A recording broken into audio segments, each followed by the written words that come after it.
I want to start off with a question. How many of you encountered the advice, find your niche and stick with it? You know, I encountered this at a young age, where you seem like you have endless possibilities growing up, but eventually you just have to narrow down to one and pursue it for perhaps the rest of your life.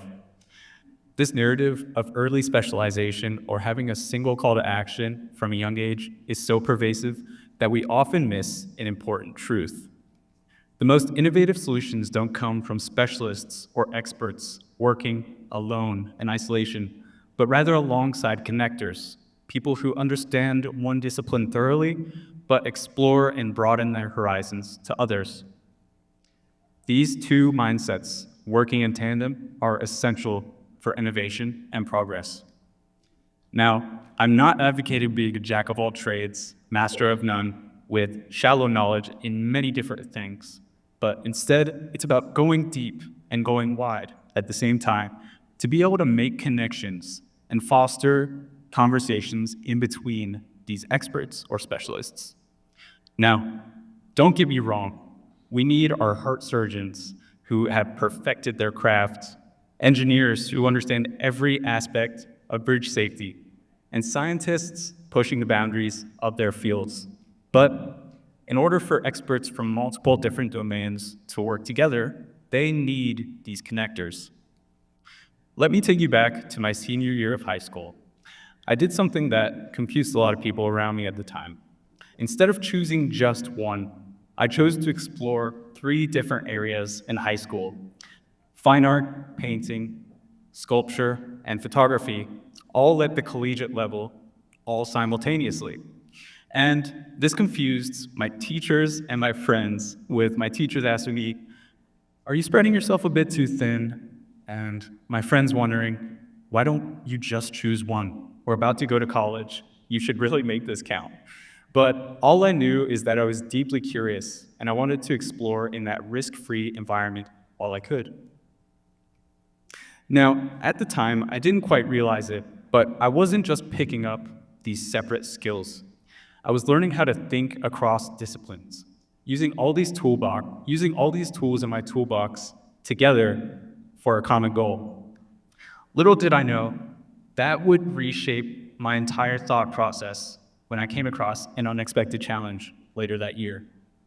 In 2020, the COVID-19 pandemic swept across the world, transforming traditional education overnight and shutting down campuses across the US. Like many in that era, I graduated in a drive-by, parade-like ceremony, waving from a car window rather than walking across a stage. And I had my sights set on studying industrial design at UC's design program.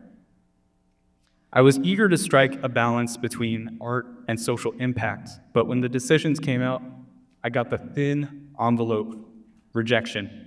And it stung, to put it mildly, and I started to second guess everything. Had my try everything approach backfired? Should I have specialized earlier like my friends and teachers recommended? Or was I just not good enough? And this started to get to me a little bit, but then I remembered that my second choice on my application, fine arts, said yes. So while it didn't seem like the exact path I wanted at the time, it was a path forward, and I decided to take it. My instincts told me not to stay stagnant during that year of COVID. So with that, I started my first year in college, painting, drawing, and sculpting with clay in my childhood bedroom. Not only did I lean into the fine arts curriculum to make the most out of my time in online school, but I was crafting something in the background. I was building a portfolio, a mix of art and self-driven design projects in the background that I would use later to reapply to the industrial design program with. I was determined to be in that program. I knew that's where I needed to be. And little by little, I started building a portfolio that worked across different disciplines. And at that time, I became increasingly drawn to people who refused to be pinned down by one discipline, people who thrived at intersections. And these sort of people challenged the very narrative that I'd heard growing up. that you have to choose one. People like Neri Oxman, who thrives at the intersection of engineering, design, architecture, and biology. She calls it material ecology, not just bouncing between these four disciplines, but treating them as a single system. And that idea that knowledge could be fluid, entangled, and even generative completely reshaped how I saw my own path. She even pioneered this concept, a visual map of laying this all out, showing how art, science, design, and engineering all work hand in hand. And I was completely captivated by it, both from a graphic design nerd standpoint and a philosophical perspective as well. I'll admit, I even had this image set as my computer's desktop wallpaper. For a few months, I was obsessed with this woman and her work for quite a while. But in all seriousness, her philosophy validated the very approach I was second-guessing at the time. And I started to do a deep dive on this, and I realized that this interdisciplinary ethos reached farther than just Neri Oxman. I started discovering people like Tae-Yoon Choi, an artist, programmer, and co-founder of the School for Poetic Computation.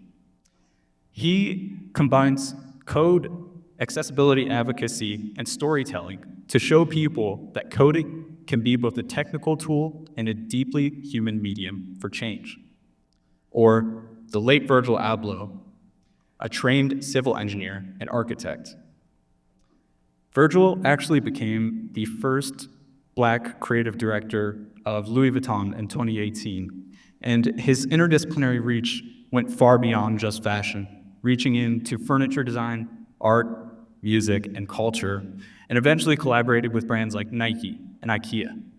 He didn't let his college degrees dictate who he would be, and this was truly inspirational to me.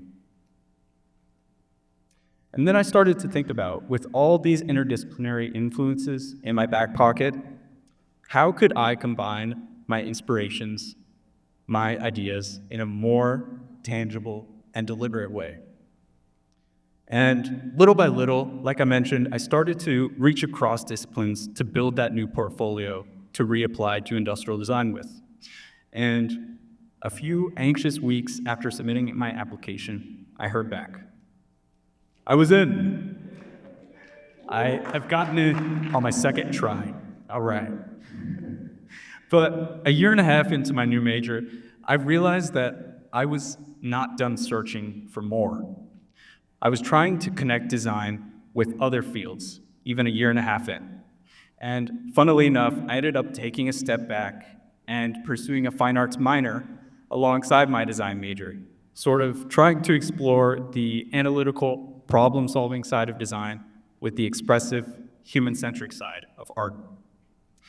And with this, and being at UC, I discovered probably my favorite part about going to school here is the co-op program, which allows students to get semester to semester back and forth between interning out in the real world and working here at UC. And my co-ops taught me something truly incredible. I've experienced co-ops at two very different ends of the spectrum. Some at structured, larger corporate design teams, which were amazing, and smaller, more agile design firms. And this contrast, it showed me how design works on both macro and micro scales. And this contrast taught me something super important. Expertise and depth matters, but versatility gives you agility. Those smaller, more agile design firms taught me how well I work when I can move fluidly between roles, able to wear many hats on a day-to-day basis. I started to think of myself as a kind of one-person toolkit with tons of seemingly random background knowledge, able to adapt, translate, and work across disciplines. These co-ops not only reshaped me as a designer, but they made me rethink how I wanted to work in the future altogether. And this sort of thinking led me to find the Next Innovation Scholars Program here at UC. NIS is a President spearheaded cohort here on campus that brings students together from over 30 plus different majors to collaborate on innovation projects with tangible societal benefits. At NIS, I didn't only find an environment that fostered this cross-disciplinary and exploratory approach, but rather emphasized human-centered design and empathy when driving innovation, and that was truly powerful to me. I encountered economics majors practicing design thinking, business students dabbling in code, and medicine majors leading hackathon teams at Yale. And seeing others around me succeed by mixing disciplines drove home a clear point to me. Innovation often occurs at the intersection of disciplines, not within isolated silos. Now, around this time at NIS, I found a concept that sort of reshaped my perspective and showed me the kind of professional that I was aspiring to become, the T-shaped professional, a concept popularized by Tim Brown of IDEO. Imagine the capital letter T. The longer stroke, or the main pillar of the T, is an area of deep expertise, and the horizontal is a breadth of knowledge in other adjacent fields that feed into this main pillar.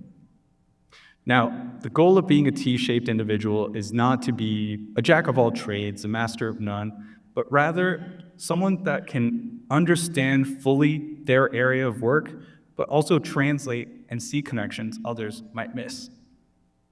Now, I invite you to consider your own T. In the program handed to you, and you should have a tiny little pencil somewhere, you'll find a blank page in the very back of your program. I invite you to reflect and map out your own T. Consider your vertical and your horizontal, and what other side gigs, hobbies, or soft skills feed into that main pillar. This reflection is super valuable and can determine what kind of individual you are. Some people aren't T-shaped, and that's perfectly okay, but this reflective exercise helps determine where you can fit. Now, this would be my T, so industrial design is my main pillar, and art, coding, research, graphic design, and some UI UX sort of feed into this main pillar. Now, why does this T-shaped approach matter so much beyond just me and my story and designers and creatives? This extends far beyond just me. Breadth breeds resilience. The job landscape is constantly shifting. Research on mid-career professionals found that individuals who experience and adapt to frequent career changes grow what researchers call a change muscle. Having a wide range of skills is like career insurance and provides you resilience and helps grow this change muscle. Teams thrive with translators. Stanford's design school has done research on this radical sort of collaboration where a room full of experts, sometimes things get lost in translation, working across disciplines. T-shaped people serve to bridge the gaps between these experts in their fields and can provide exponential growth and innovation when working together.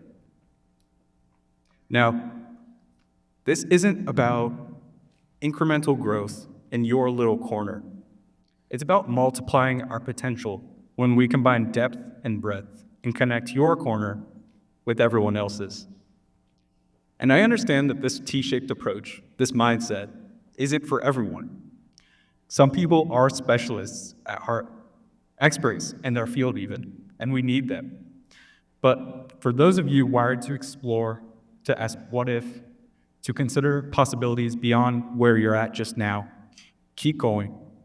That exploration, that curiosity may be your greatest strength. And I want to leave you with a quote from my high school photography teacher, Peter Griga. He said someone told him this when he was my age, and now I'm telling you, own your chaos. Because what looks like chaos today may be the start of something remarkable tomorrow. Thank you.